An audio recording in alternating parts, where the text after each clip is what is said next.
No ar, Minuto da Unicidade, com o pastor Tony de Souza.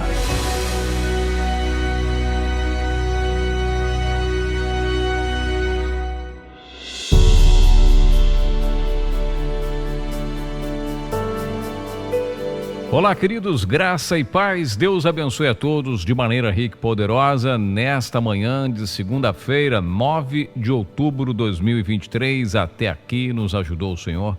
Sejam todos bem-vindos a mais uma edição do Minuto da Unicidade. É um prazer ter você por aqui.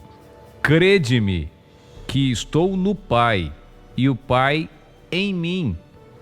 Crede-me ao menos por causa das obras. Evangelho de João, capítulo 14, verso 11. E ele fala isso diretamente para os seus discípulos. Quem não é discípulo, quem não é povo dele, não vai entender absolutamente nada do que ele está falando aqui. Ou melhor, vai entender segundo a exegese religiosa, segundo a exegese católica, a interpretação católica. Porque se você olhar a semântica mesmo aqui do texto, é muito interessante, porque ele não diz que estava com o Pai nessa passagem específica, inclusive quando ele está respondendo uma pergunta de Filipe, que queria ver o Pai. Seu discípulo perguntando ele: nós queremos ver o Pai, basta nos mostrar o Pai, que nos basta, que é suficiente para nós. Então ele não disse nesse texto que ele está nesse contexto, inclusive, ele não está dizendo que está com o Pai e que o Pai estava com ele. Ele disse algo que vai mais além disso, algo mais além. Vocês precisam crer que eu estou no Pai. Sabe o que é estar no? Sabe qual é a força dessa expressão, meu querido irmão, minha querida irmã que me acompanha todos os dias? Eu estou no Pai.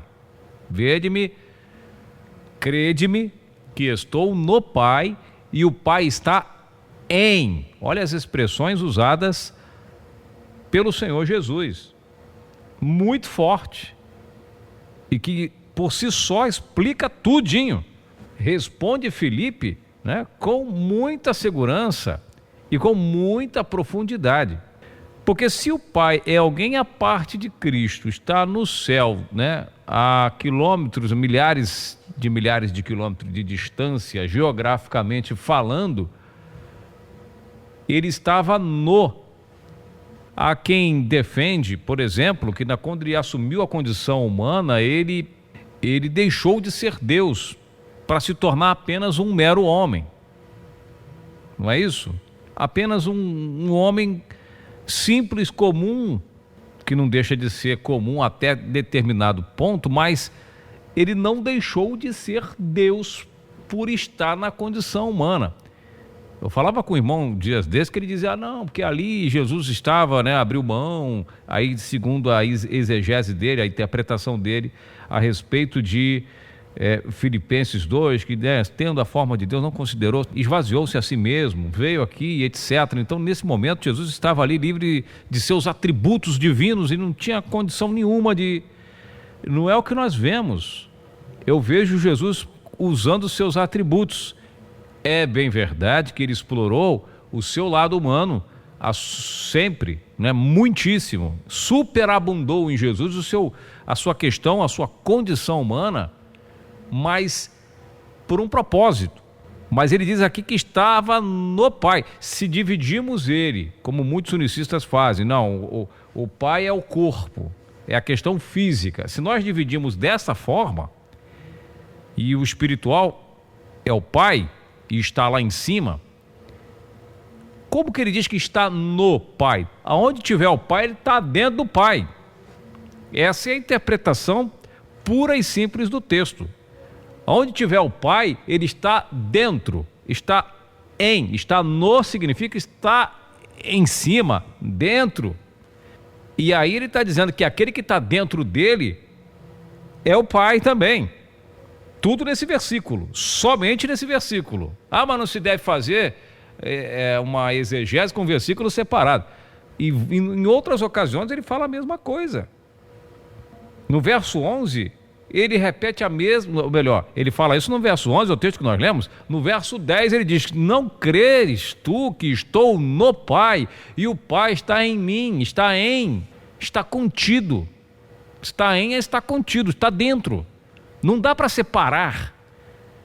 Não tem como. Então as palavras que eu vos digo, não digo de mim, mas o Pai que está em é quem faz as obras.